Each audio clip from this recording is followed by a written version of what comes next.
Welcome to Bodacious Estate Conversations, the podcast where we skip the polite small talk and get straight to the real story about handling a loved one's property. From unexpected challenges to the messy emotions nobody warns you about, I bring you unfiltered stories, practical advice, and clever shortcuts from people who've been there and the professionals who know the way. If you want honest answers, bold strategies, and the confidence to take control, you're in the right place. Here is your host, Casey King.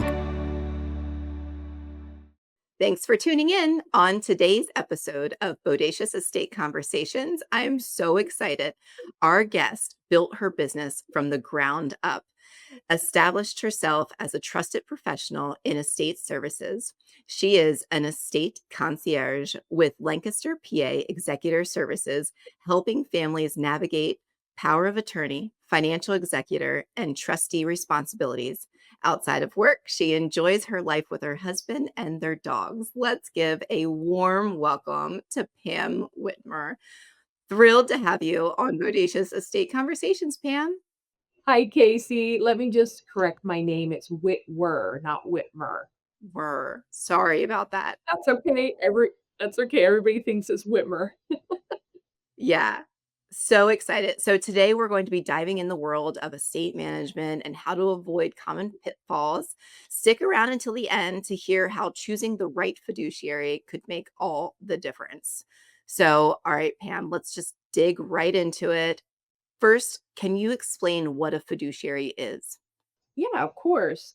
So a fiduciary, and I'm actually gonna go to my friend ChatGPT for this. So a fiduciary is someone who is legally and ethically responsible for managing another person's affairs, their money, their property, their personal affairs, things like that. Always putting the person's best interests first. And the role of a fiduciary is a role of trust. So there's a lot of responsibility on a fiduciary. But the word fiduciary, yeah, tends to let people, tend to see people's eyes roll back in their head when I say the word fiduciary. So, in the terms of what I do as a fiduciary, I act in legal roles like a financial power of attorney, a healthcare power of attorney, a trustee, or the executor of a will. Yep. Being in the world of real estate, as a licensed agent, I also work in the fiduciary capacity. So I try to explain it like it's just like your doctor or attorney or financial advisor. Everything that I'm doing is in your best interest. Yes, exactly.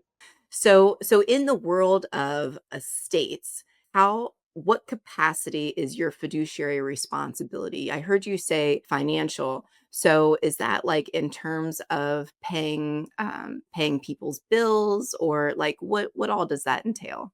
It definitely involves paying people's bills. It can also be things like dealing with creditors if there's a credit situation, or investing on behalf of the client. If they sell a home and they have the proceeds from that home, they may ask me to invest it. If they move from the home to a senior facility, they want that invested to build upon that money for their future, to pay for their future care. Yeah. So there's anything that the client would do financially, I could do for them.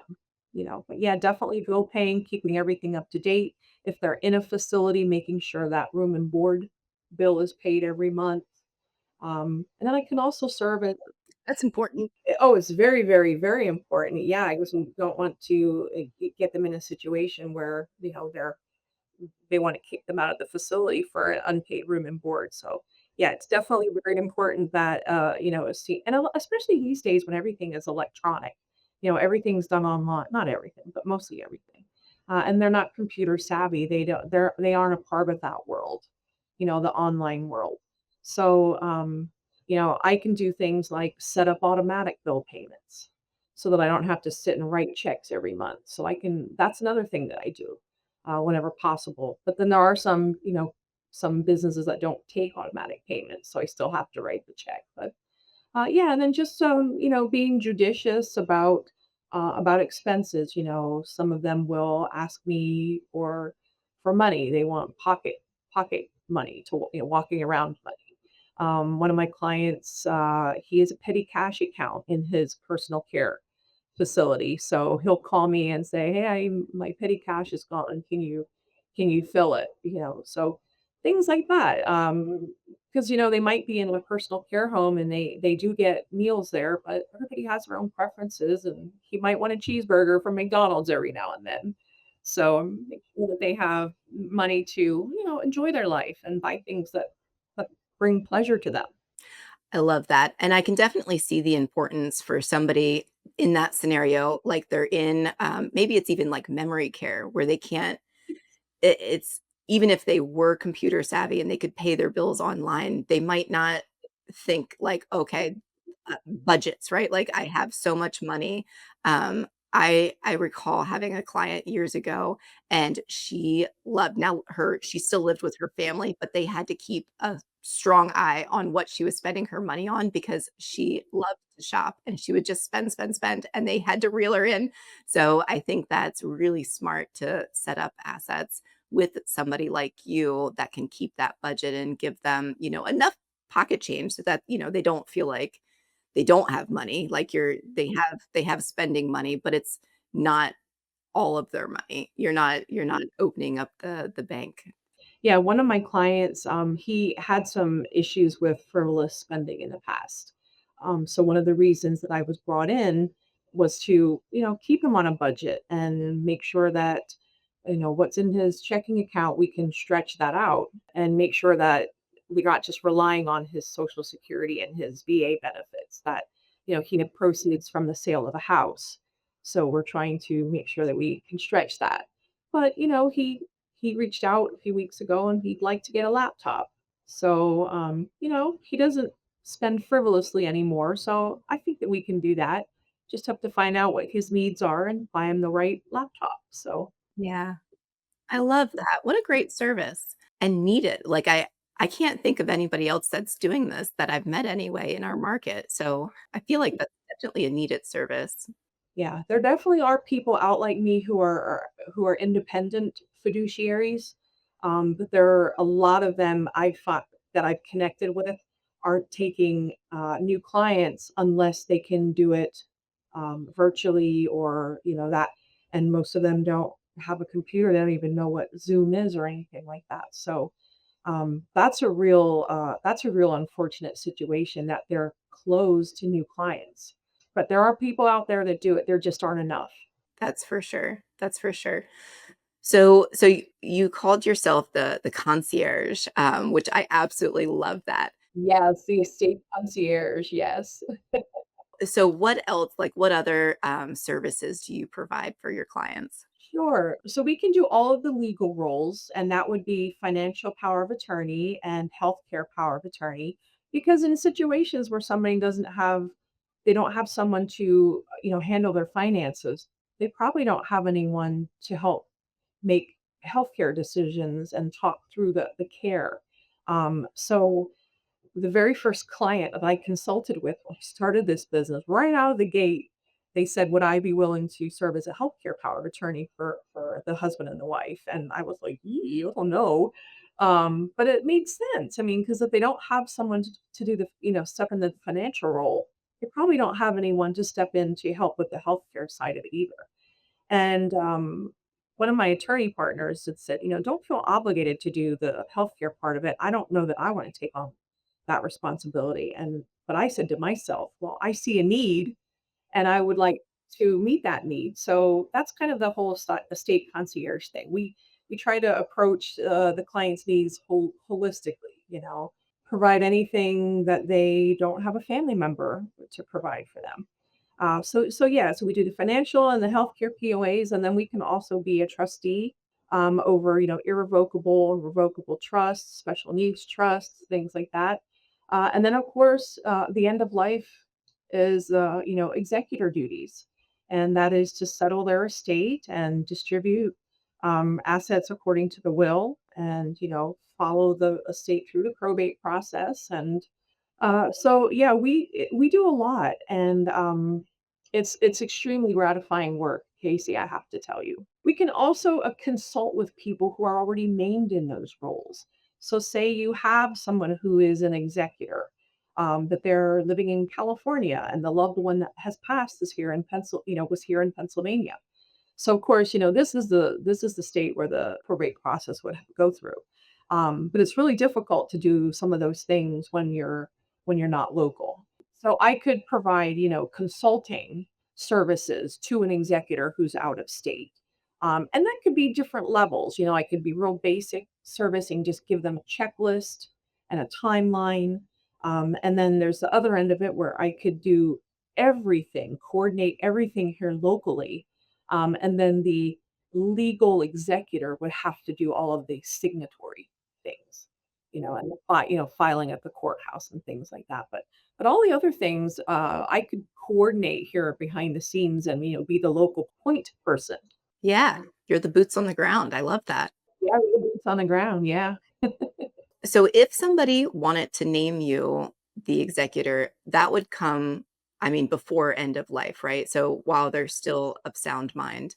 So let's say I'm preparing my will and I don't really have, anybody close to me that I would want to take on that risk because it is a big responsibility. It's a lot of work.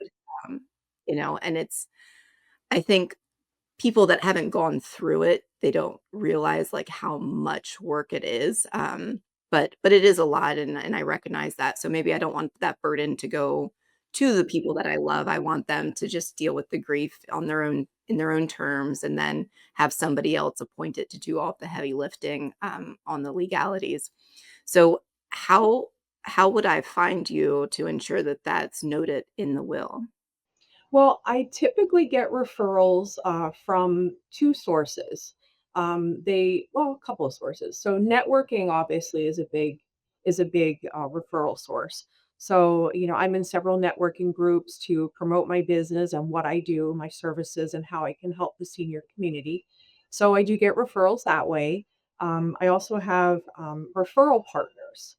And my referral partners are senior living communities, but mostly attorneys. I have several law firm partners, referral partners, that refer clients to me who are in the situation where, they're otherwise healthy, but they're getting their estate planning in place and they just need that name to plug into those legal documents. Um, so the attorney would, of course, during their consultation, they would mention, "Well, I don't have anyone," or maybe I'll name this person, but I don't know if they're the right choice. And then that's where I come in, where the attorney can say, "We have a referral partner that we work with," and then that's where they tell them about me. Um, and then they reach out to me, the client, or sometimes the law firm will say, "Hey, just a heads up, Jane Doe was in here today and we gave her your information. So just you'll be on the lookout for a call." Um, so and I don't work with people unless they are working with an attorney. And that's for a number of reasons. Probably the biggest is because I'm not an attorney and they undoubtedly will have legal questions. I'm also a notary, so I know that when you're notarizing legal documents, all the time I'm asked legal questions, and I have to steer really far away from those. Even if I know the answer, I can't say it. That's an unauthorized practice of law for a notary to do that. So I steer real clear of giving any kind of legal advice or even an opinion. Um, so it's just very helpful also when people think they can just go on the internet and pull off a POA template and that'll cover everything. And that's not necessarily the case because, there has to be specific language in a financial power of attorney, um, giving specific powers to the agent. So they might pull a template POA off the internet and okay, we'll sign it and I'll be your POA. But then when the time comes for me to step in, there may be certain things that I'm not able to do because the document doesn't give me those powers. So it's really important for both of those reasons to have an attorney involved. I love that. So you started this business, I mean, really from the ground, from nothing. You build it up to where you are today. What inspired you to start your executive services?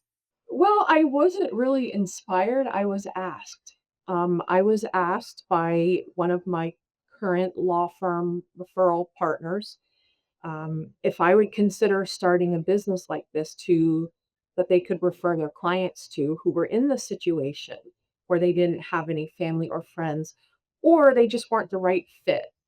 And we'll talk about that later in the podcast, what makes a good fiduciary. But so yeah, I was approached by, may I say their name? Belomo and Associates.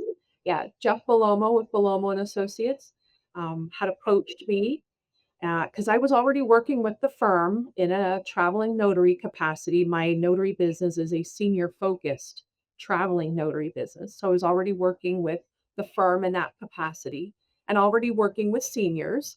So they knew that I had, Jeff knew that I had a heart for serving the senior community, as does he and his firm. That's what they do as an estate planning and elder law firm. That is totally their wheelhouse. And through our membership in BNI, Jeff got to know me and like me and trust me. And that's one of the key principles of BNI is know, like, and trust. And they came to me and asked me if I would consider starting a business, and I was terrified. I was like, why do you think I can do this? And it really wasn't, because I don't have you don't have to have an education really to do it, but I do have experience in finances and I work for the state and things like that. And it's really just having that heart for who you're serving. Because if you can balance a checkbook and if you can pay your bills and if you're good at communicating and you're patient, those are really the best qualifications, and trustworthiness, of course. But I was really scared. I didn't know what I was doing, but I had that already background in estate planning from being a notary. And that's one of the reasons that Jeff cited. You're in this world. You understand. You have an understanding of it. It's just the flip side of the estate planning coin. One side is the notary, and then the other side is actually being the power of attorney instead of notarizing the document. Now I'm actually made in a document. So it took a lot of confidence for me to think that I could do this. And it took a lot of support from the Belomo team. They walked me through the process. They pledged their support. We're here for you. And they really have been. They are my strongest power partner in the estate support world. So yeah, very, very grateful to Jeff and his firm for the opportunity that they gave me um, to build something so meaningful to serve the demographic that I just love. Oh, that's awesome. So what do you think your biggest clients are? Because you do a lot of different services. So who do you think the largest demographic is that ask for your assistance? Definitely, I come to be to specialize in working with families who have loved ones here in central Pennsylvania, but they live in another state or not close by. So in two of my cases, I'm actually a co-power of attorney with a family member that doesn't live in Pennsylvania, and they need somebody local, like you said earlier, the boots on the ground. That's what they needed. So I keep in contact with my co-POA very regularly, emails and text messages and Zooms and phone calls. And so even though I'm essentially the primary power of attorney, I still have a duty to answer to the co-power attorneys. That makes sense? Sure, yeah, your partners. Yeah, let them know what's going on. So every month when I invoice for the client services, I send a copy of the invoice to the co-power of attorney with a little update. What's going on. Now, one of the clients is very low maintenance. So my updates are basically, I paid this bill, and he asked for this, and that's it. It's very cut and dry. He's very low maintenance. And then I have another husband and wife who are clients, and they are very high touch. They're very high needs. They're both in separate facilities. One is a memory care resident. The other one is in skilled nursing, recovering from a stroke. So I'm heavily involved in their lives in different aspects. So we just recently cleaned up. I hired someone to clean out their property, and it wasn't just go and get everything and load it in a truck and haul it away and get rid of it. The person that I worked with is in my network, and she was very intentional and very deliberate and very thorough and compassionate about the clean out, because I didn't want to hire somebody who was just going to go in, like I said, and just load up a dump truck and take everything to be disposed of. You know, Even though the clients, may be in memory care and skilled care, there are still things that are important to them. And they may not be important to me or you or whoever, but they're important to them for whatever reason. And so my network partner who did the clean out was just went above and beyond to I still it just makes my heart so happy. She collected items that were very special to them, and she created shadow boxes for them to hang in their rooms, at their separate facilities. And I just thought when she told me she was going to do that, I just thought it was so incredibly special and kind to think of doing something like that. Because you're not just shoving the mementos in a drawer and and only look at them every couple of months when you open up that drawer. This is something that's on the wall and you can see it every day, and it inspires those memories of, their life back then, and just really special. So those kind of network partners are incredibly valuable to me because they have that heart, that compassion, that sense of caring for that senior. And that makes all the difference in the world in what I do. 'Cause I know that they're going to be taken care of at every turn. Yeah, it's all about having the heart in this industry. I definitely get that. So you're in Lancaster. How far is your outreach? What's your territory look like? Well, as a traveling notary, I have a 9 county territory around central Pennsylvania. And when I started the executor service business, I didn't really establish an official territory, but I kind of followed my notary territory, the 9 counties. At this point, most of my clients are in York and Lancaster counties.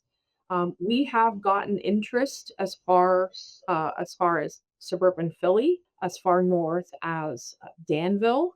So the word is definitely getting around, and people are finding out about our services. And actually, the first client that I signed was were personal friends of Jeff Palomo's, and he said to me, would you consider doing this as a personal favor to me? These are my professors from from college, and it would really mean a lot to me. They live in state college, but would you consider consulting with them? And of course, I mean, Jeff gives me this amazing opportunity to start this business. Of course, I'm going to do a personal favor for him and consult with the clients, and I fell in love with them immediately. That I couldn't have had a more perfect first client, like first referral. It was textbook. We just connected on a really personal level, and so it was really awesome. I love that. So have you always been in South Central Pennsylvania, or have you always been local to the area? I'm not. I actually grew up in Pine Grove in Schuylkill County, and I was born and raised there. I moved to Harrisburg when I was 17. I had just graduated from high school, and I started to work for the state. So I lived there for I don't know how many years. 1993, I moved to Lancaster when I got engaged. My first husband was from Lancaster. So we moved down here, and I've been here ever since. And I love the Lancaster area, and never was really too familiar with York County. But now I'm getting more familiar because I have a lot of clients over there. As you know, I network a lot in York County. A lot of my referral partners are in York County. But yeah, Lancaster is definitely home to me now. Oh, I love that. So cool. So your current husband, how did you guys meet? We actually met online, if you can believe it. Doesn't everybody meet online these days? Yeah, we met online, and he jokes and he says, "I came over to visit and I never left." So yeah, so we've been together for 10 years and married for 8, and we 2 boys. I have a boy from my previous marriage, and my husband has a son from his previous marriage, and so we're this lovely blended family, and we have 4 pets, and I'm still very close with my first husband. So that's why I say we're this wonderfully blended family. I know not everybody has that, and I feel incredibly, incredibly fortunate to have a situation like that where we just have this big family and we help each other and celebrate birthdays and holidays, and we're just there for each other. And it's wonderful. It sounds wonderful. How old are your boys? My son from my first marriage, Ethan, he is 23 and just graduated from college in June. And Gabriel is my bonus son. That's Ron's son from his first marriage, my bonus son, Gabriel. I call him G Money. Hi, G Money. And he is 17. He's a junior at Hempfield and he plays rec soccer. So awesome. So we promised folks if they sticked around to the end, you would tell them, what makes a good fiduciary. So I'm sure you have tons of stories on, kind of what not to do. So if you could tell folks like why it's important to choose the right fiduciary and how to go about it, what would your advice be? Yeah, it is really important to make sure that when when you're doing your estate plan, that you pick somebody who is appropriate. And a lot of people think that family is the best choice. And I have found out through my work with Lancaster PA Executor Services that that is not always the case. In most cases, it's not the right choice for a variety of reasons. Family dynamics being the biggest one. If you have, a family member who is serving as your fiduciary and there's underlying tension, adding that component, that legal component, can really just muddy the waters more. And it doesn't leave room for that relationship to heal, because they're focused on either the finances or the healthcare. There's that whole other legal element in there that just doesn't leave room for people to try and heal those family tensions, if that makes any sense. So not always family is not always the right choice. You also want to choose someone who can handle the job and do it well. Anybody can do a job, but can you do it well? And when you are responsible for another person, like I'm responsible for people as their POA and their executor, it's something that you need to take it seriously. It's a lot of responsibility and it's a legal obligation. It's just not you saying, "Oh, okay, I'll take care of you." You are legally bound to your fiduciary duty. And in some cases, the fiduciary can't meet that duty. And so you just really want to make sure that you pick someone who has integrity and character and who's competent to do it. Um, so people would want to maybe avoid that default choice, which would be a spouse or an adult child, because in a lot of cases, adult children no longer live locally.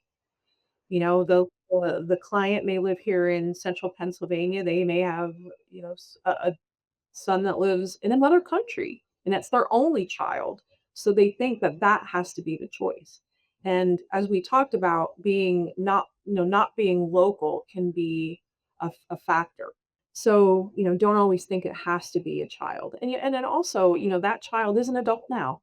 In most cases, they probably have their own family, their own children who are involved in every sport and activity under the sun. And they have their own jobs most likely and pets and a house and their own responsibilities.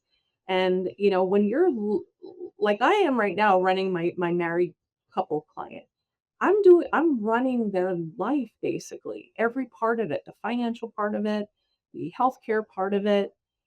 It's a lot of responsibility, and you just want to make sure that the person that you choose is able to do that. So then the next point then is for people to consider professional help. Hiring that that neutral third party like me or another fiduciary who, I don't come with all the emotional baggage of being a family member, or, if there's any kind of trauma or drama going on, that can really, really blur the lines between family member and fiduciary. So I come in, I'm a neutral third party. I don't have any of that relationship drama going on. I'm just there to do a job, and I'm there to do it. So a lot of people, I actually, this is a great story. I recently signed a client a few months ago, and she's a special client for a couple reasons. She's my name twin. Her first, middle, and last names currently were my first, middle, and last names when I was born. How weird is that? And I met her through networking, so we were already friendly and acquainted and things like that. I didn't know her super well, but I knew enough about her to know that she was a lovely person. And I think she asked me for a referral to do her estate planning. I referred her to the to Belomo firm, or either she reached out to them on her own. I can't remember which. Nevertheless, I had heard from Belomo that they consulted with her, and she wanted to know my information. So I ended up being a fiduciary for her and her lovely husband, and that was my first client that I knew that what like it wasn't a I previously knew her. Does that make sense? Like I already had a relationship with her and knowledge of her. And so they're a blended family. I believe she has 3 kids from her first marriage. Her current husband has 3 from his, so they have a lot of kids. They're a big blended family. And they actually went to their children and said, "Look, do any of you want to do this? Do any of you want to be our executor and our POAs and all that good stuff?" And they said, "Nope." And she said, "Okay, well, that's why I asked, because I'm considering hiring a third party, a third, neutral party." And they gave their blessing. They're like, "Go ahead, please do." So some family members, they do recognize the time commitment and the importance of being competent and being able to do this well. And the next thing is, gosh, talk about it. If you name someone as your POA or your executor, tell them. Oh my goodness. Recently heard a story of somebody who was notified that somebody passed who had named them as their executor, and they had no idea. We're like, "What?" So, in situations like that, the person who is named, they don't have to do it. They can, I don't know what the word is, recuse themselves or whatever, but they don't have to do it just because they're named. So you want to make sure that if you're doing such an important, document like an estate planning document, to make sure that you're telling the person, or better yet, ask them, is this something you'd be willing to do? Because it is a lot of responsibility. And especially if you don't live local. That just kinda adds that extra layer of difficulty to it. Yeah, it makes it hard. That also gives you an opportunity to have those conversations and say, "Look, this is what's important to me, for my health care, don't resuscitate me. Don't have no brain activity, don't let me go like that, let me go." Having those important conversations, being named in someone's estate plan is one thing, but being equipped to serve in that role is a whole other thing. Yeah, so you want to know, what are their burial preferences? Do they want to be cremated? Do they want a service? Do they not want a service? So those are really important things to discuss with the person that you're considering asking to be your agent or your executor. Oh, I love that. So I'm hearing the time commitment as an importance, right? Like, are you gonna have the time to actually do this with your own household and, current responsibilities? Are you going to be able to add this on top of it? The legal aspect of it, like you are bound, to do these things, like, you are responsible for buttoning it up. Do you want the pressure of having that responsibility? So, and then, you touched on it a little bit, when somebody passes, you do have to go through, you're going to have a grieving process. And if you're busy with this, are you going to be able to go through that process? That's such a good point, Casey. And that I think is a lot of people who agree to be named as an executor, especially if it's for a family member. I don't believe that they take that into consideration. That you're dealing with your grief, and depending on who that person was to you, especially if it was a parent, that can be really, really draining and trying and emotional. And you have to have space to deal with your grief. But when you're an executor, you have to move. You have a timeline. You have things that you have, deadlines you have to meet. And probate can take up to a year or more. It is not a quick process by any means. So, if somebody is preoccupied with dealing with the death of that loved one, also stepping in and doing, meeting the fiduciary obligation with all these administrative tasks, it can be very, very overwhelming. Well, this has been amazing. You are a wealth of knowledge. Thank you so much for coming on and explaining all of this. If somebody wanted to learn more about your services, where could they find you? Well, they can reach out by email. That would be Pam at Lancaster, PA Executor Services.com. I have a website, www.lancasterpaexecutorservices.com. Or they can reach out by talk or text at 717-413-7213. Ah, it's awesome. Thank you so much, Pam. I appreciate you. Thank you, Casey. That wraps up another episode of Bodacious Estate Conversations. Thanks for listening, and we'll be back with more great stories and tips soon. Bye. Bodacious Estate Conversations isn't just chatter, it's about learning, taking action, and finding solutions that actually work. If today's episode resonated, share your thoughts, subscribe, leave a review, and pass it along to someone who could use a hand. More stories, smart strategies, and practical guidance are coming in the next episode. Don't miss it.